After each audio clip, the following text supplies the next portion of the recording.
son peu. Et même quelques mois, je suis venu parmi vous, Daniel, et mon épouse, et moi, Christophe, on est content d'être avec vous ce matin. J'ai été très édifié, c'était riche, notre méditation sur le psaume 37 ce matin. Beaucoup d'applications sur la vie de tous les jours. Et c'est un privilège d'écouter la parole de Dieu, n'est-ce pas? Donc, on va marcher avec quelques diapositives ce matin, pas beaucoup.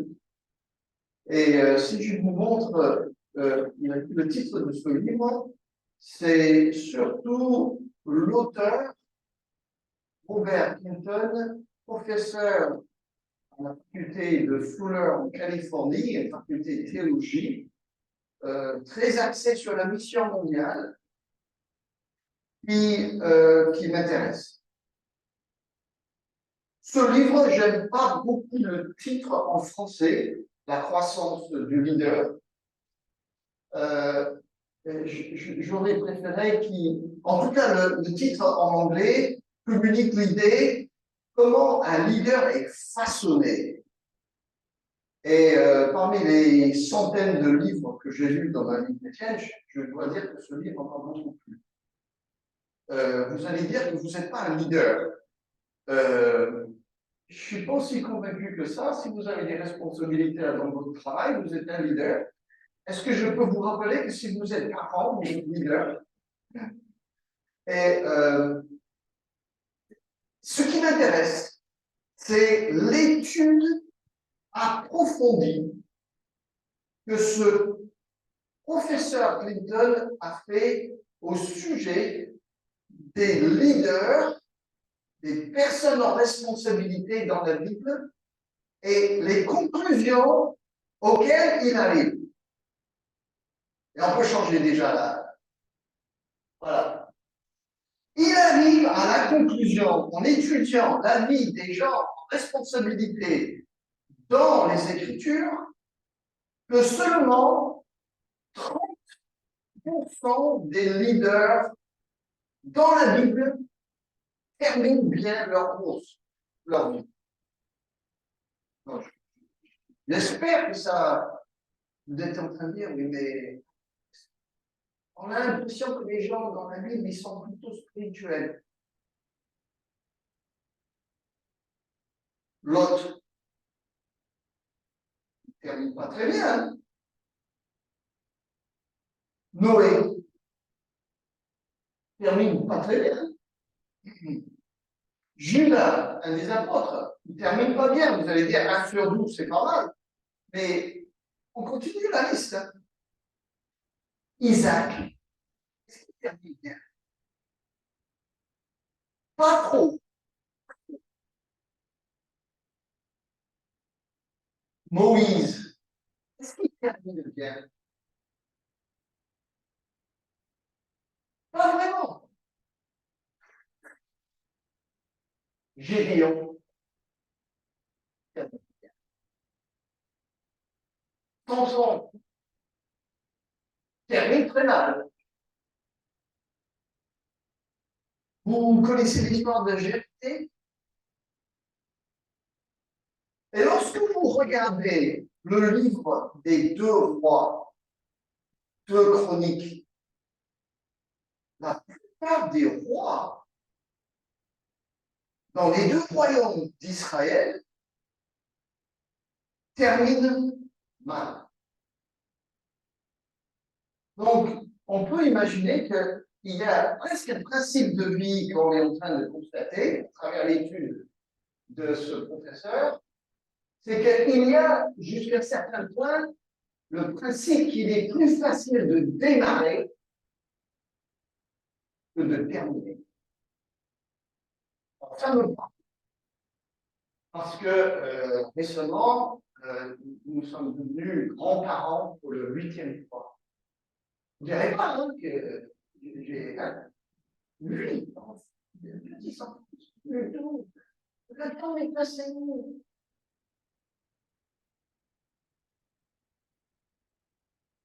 J'essaie de vous garder réveillés, ça. Je voudrais quand même partager un aspect positif de l'étude de professeur Clinton. Il dit que seulement 30% des personnages bibliques en responsabilité terminent bien.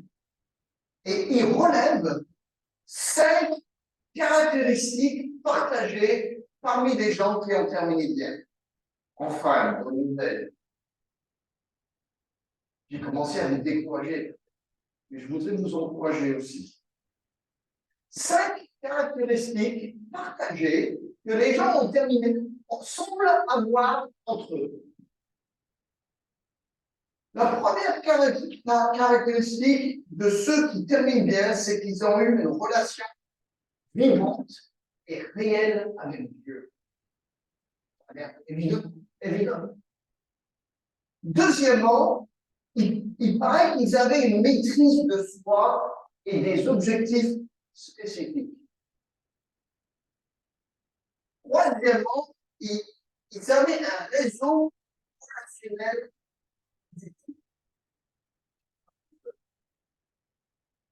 Quatrièmement, ils avaient une vision claire et des convictions fortes. Et cinquièmement, ils avaient une attitude de vouloir constamment apprendre de nouvelles choses.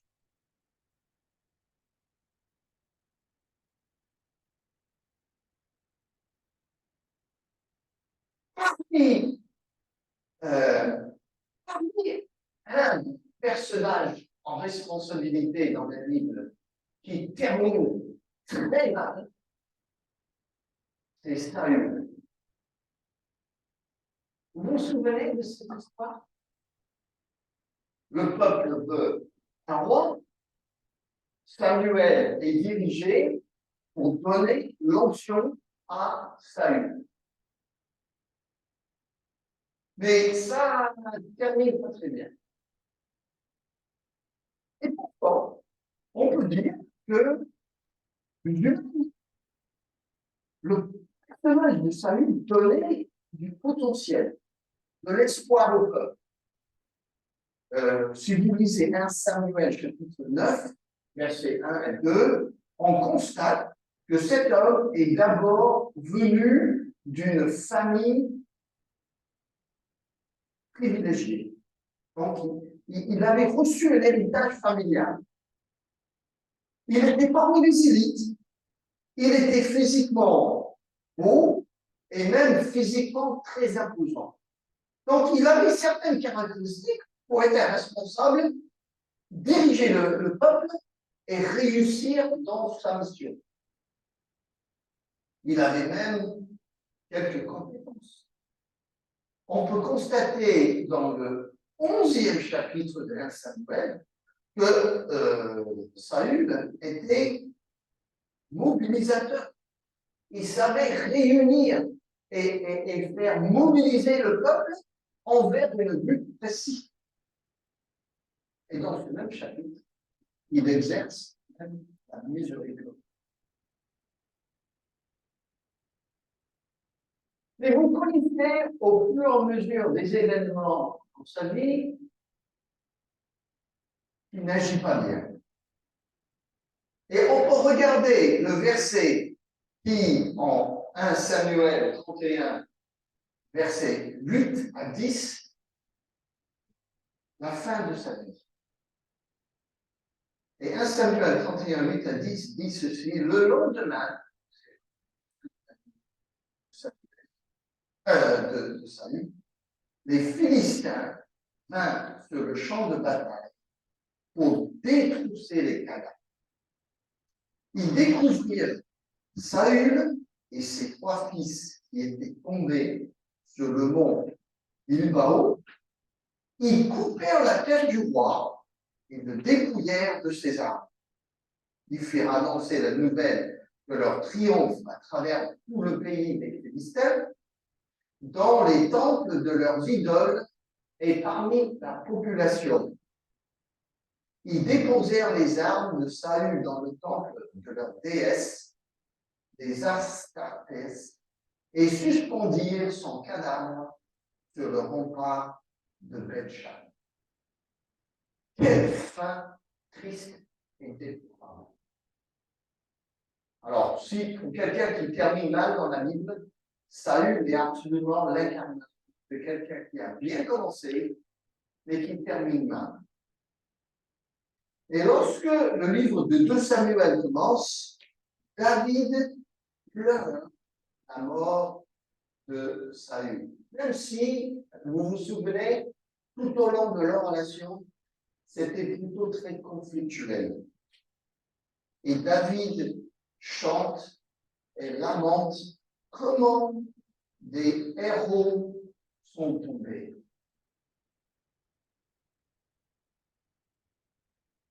Il y a des aspects dans la vie de Saül qui sont un mauvais exemple. Et vous savez que lorsque vous lisez 1 Samuel et 2 Samuel, et surtout 1 Samuel, où vous avez les deux personnages de Saül avec David, on peut presque arriver à dire qu'on a un exemple de ce que moi j'appelle un binôme opposant ou contrastant. C'est-à-dire qu'on voit l'aspect de chaque vie en face de l'autre. Et on voit bien les leçons que Dieu est en train de nous communiquer. Je ne vais pas vous parler que de ça, vous encourager avec la vie de David. Et donc, juste pour introduire ce binôme en opposition, je voudrais vous rappeler juste quelques aspects de la vie de Saül qu'il ne faut pas imiter. D'abord, je pense qu'une chose que nous devons faire attention à faire, et c'était une faiblesse chez Saül, c'est que dans 1 Samuel 13, c'est 5, 14, on voit que Saül avait tendance à vouloir forcer la main de Dieu.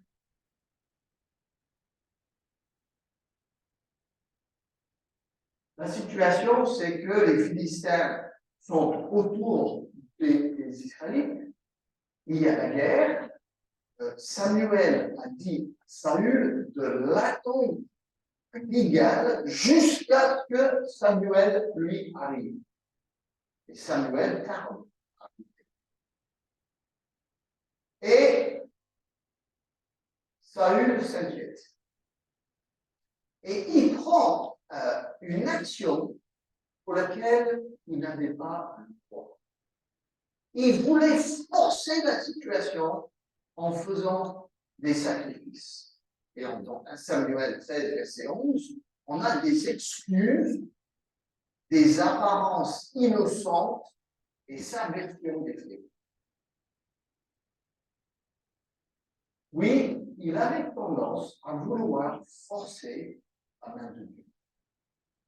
La deuxième chose négative dans la vie de Saül, c'est que Saül n'a jamais ultimement appris à obéir à Dieu.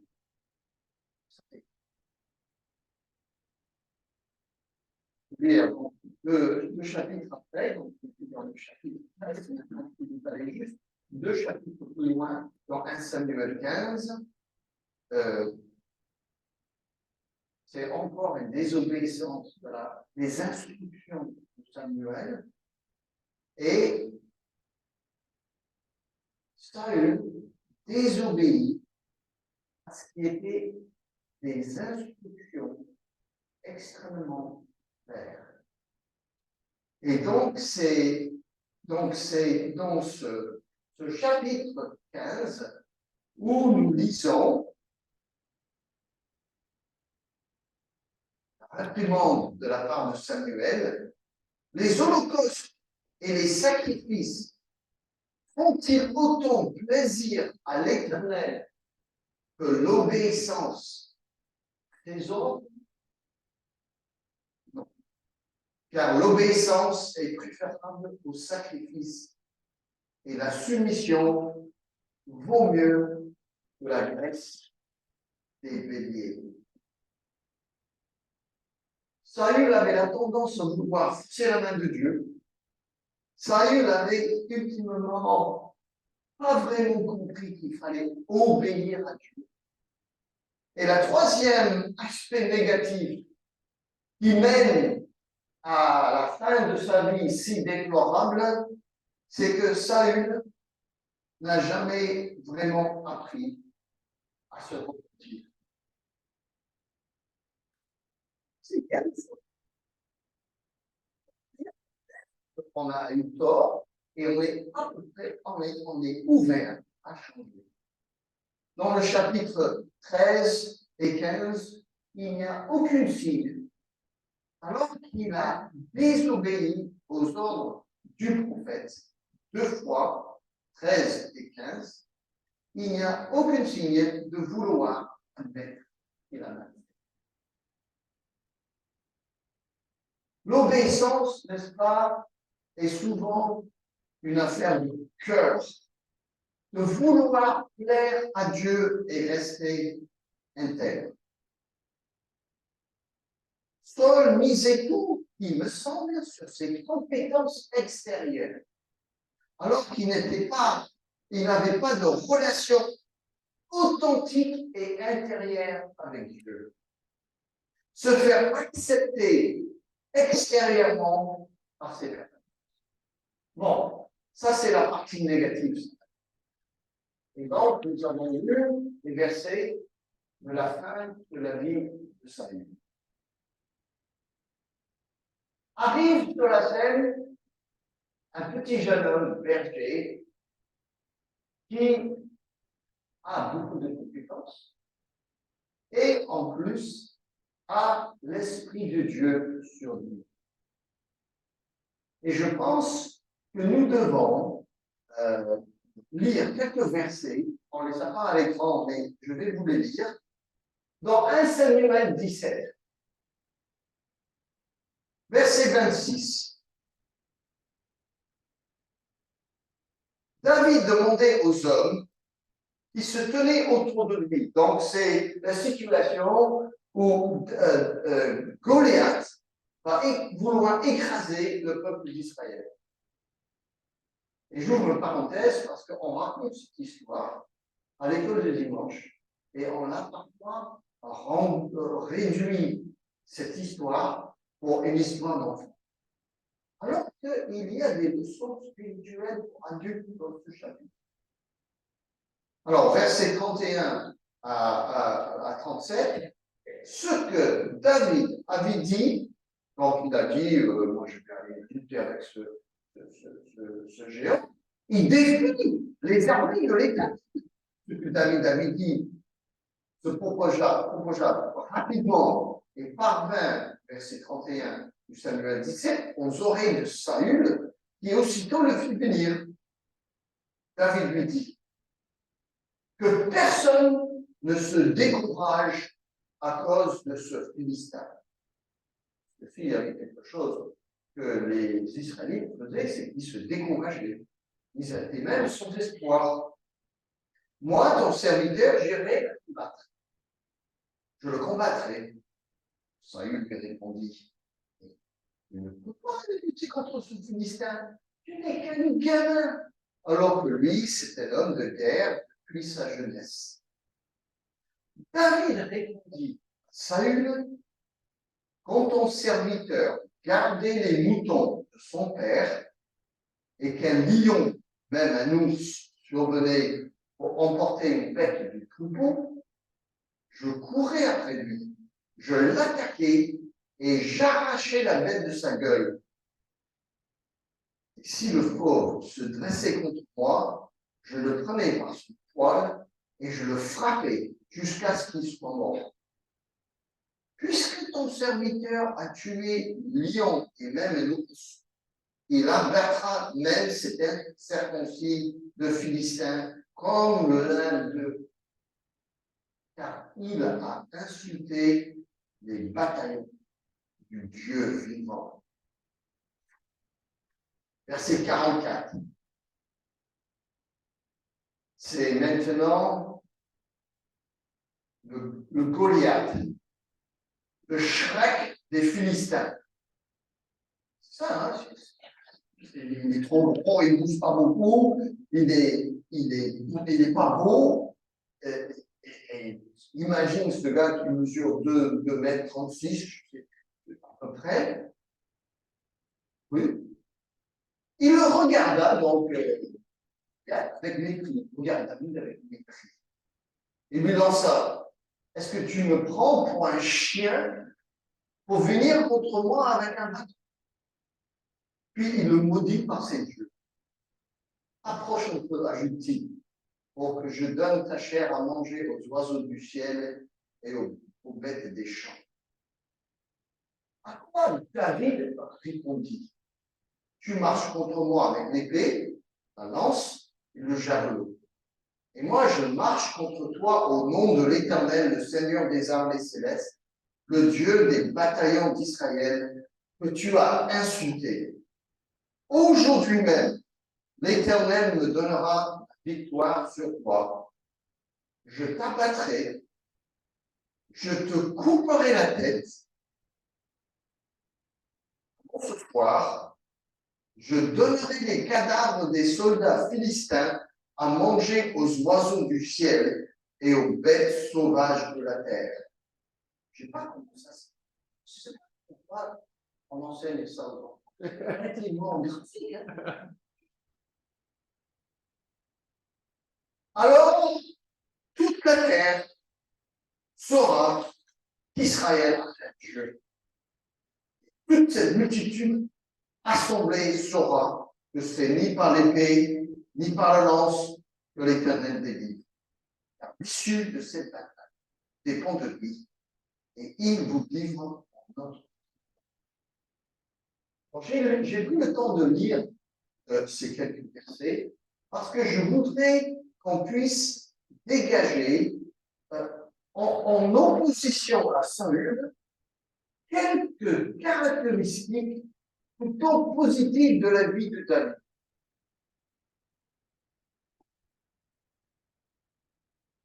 D'abord, et ce n'est peut-être pas explicite dans le texte, je dirais que la première caractéristique de David est qu'il avait une insatisfaction légitime ou un mécontentement légitime. Qu'est-ce que je veux dire par ça?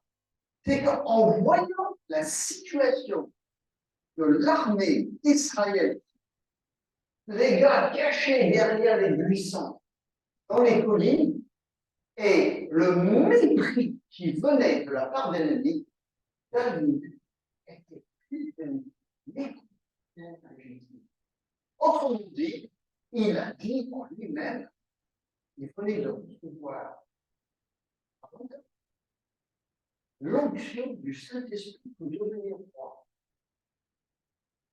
Et il a dit, ceci n'est pas juste.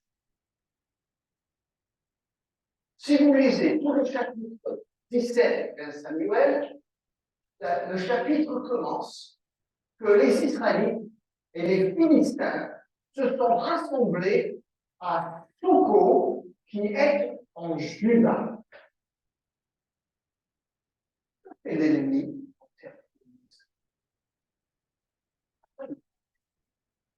Et pour David, qui avait une compréhension spirituelle juste, le signe est inacceptable.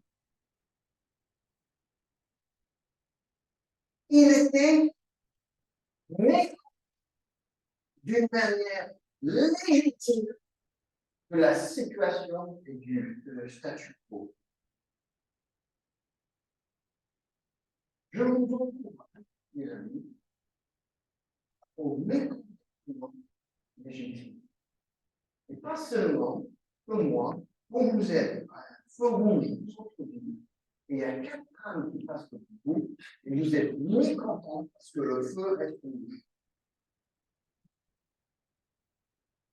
Moi, j'ai la capacité c'est certainement une superstition, une phobie chez moi.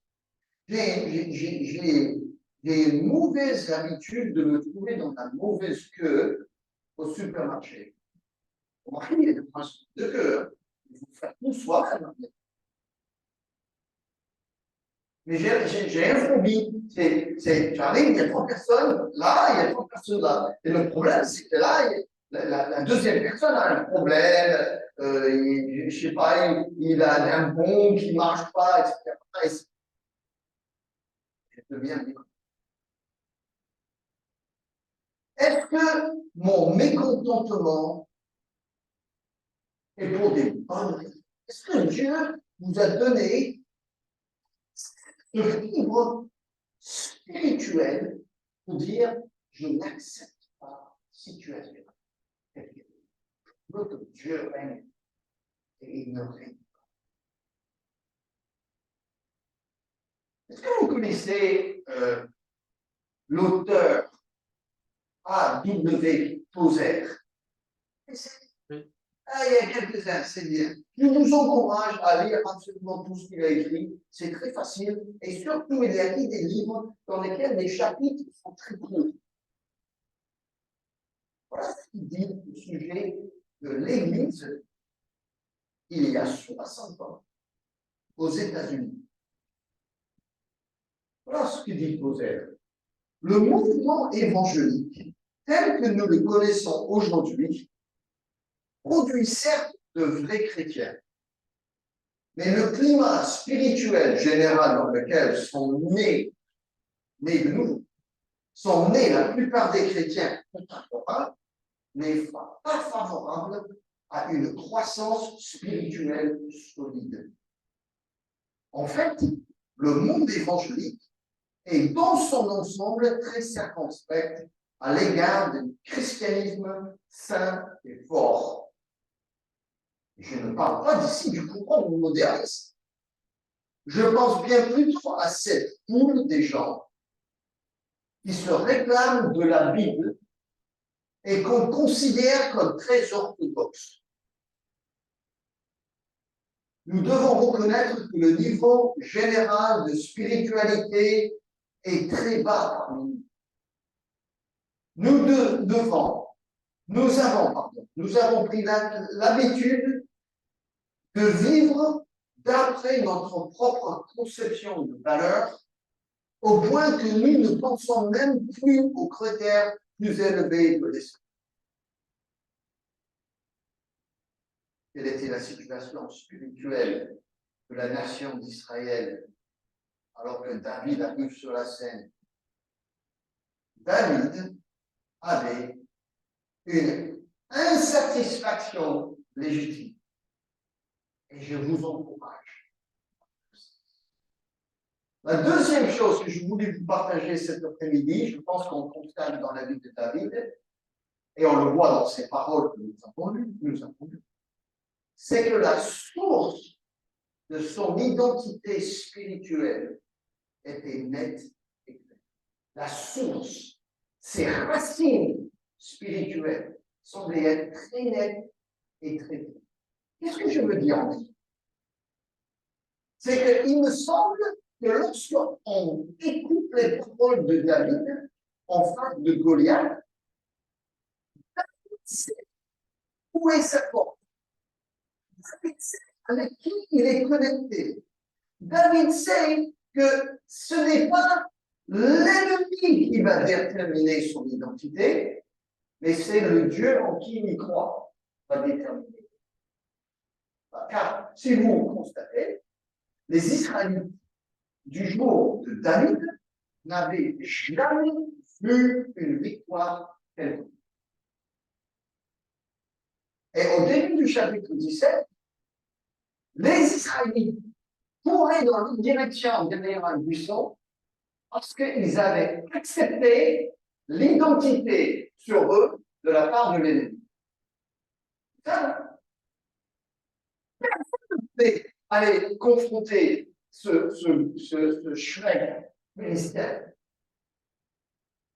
parce qu'ils étaient convaincus que ce que lui, il disait sur eux, était. On est dans la pratique maintenant. David avait une source d'identité spirituelle claire et nette. Et cet aspect de ce chapitre montre que ce chapitre n'est pas seulement une histoire politique, mais plutôt une leçon pour nous qui sommes des adultes. Donc, David avait une insatisfaction légitime. Deuxièmement, il avait une identité spirituelle qui n'était claire. Et troisièmement, son image en public était basée sur sa relation privée avec Dieu. Autrement dit, ce qu'il était en public, il était en privé. Et ce qu'il était en public, en disant que Dieu allait agir, c'est parce qu'il avait expérimenté la fidélité de Dieu en privé.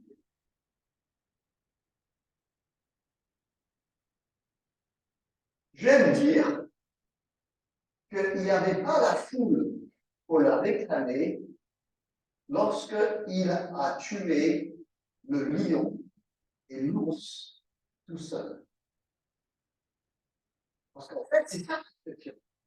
C'est quand j'étais seul, j'ai éprouvé l'intervention de Dieu dans mon travail, il était fidèle à mon égard, et j'ai réussi à garder le troupeau que mon père m'avait.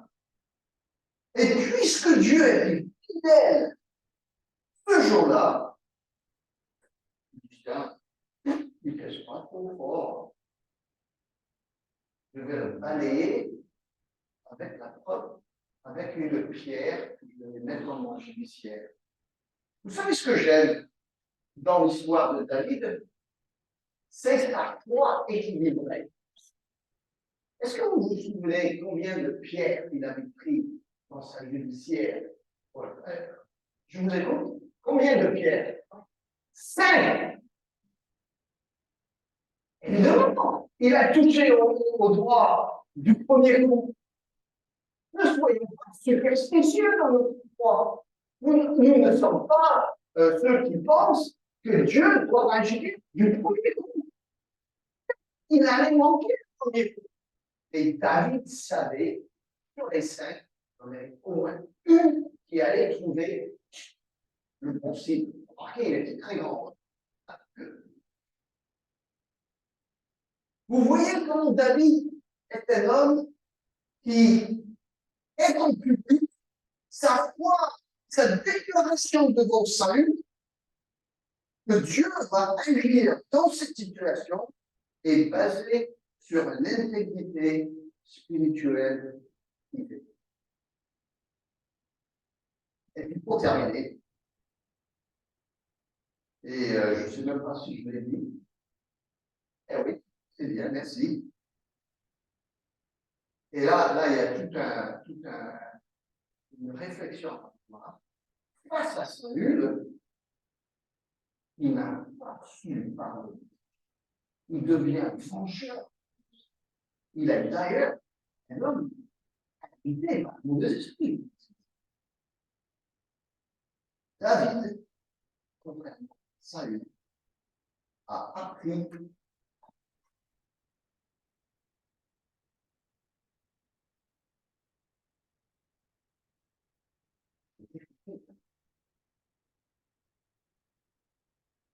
je constate que le chapitre 17, il y a un géant dans le chapitre 17.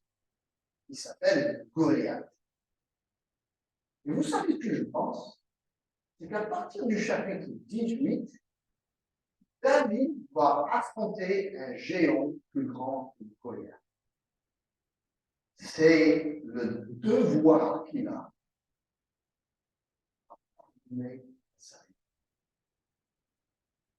Et ça ne dure pas seulement un chapitre, ça dure plusieurs chapitres, n'est-ce pas? Je me souviens de mon collègue Dowen en Allemagne qui a dit des relations commencent, mais ne terminent pas. Commencer une relation, mais ça dure.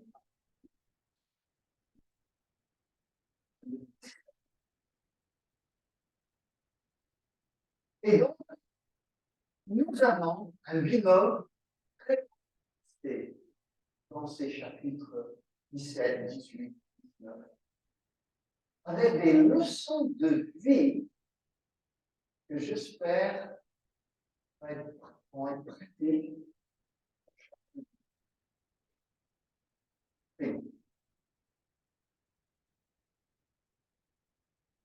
Seigneur,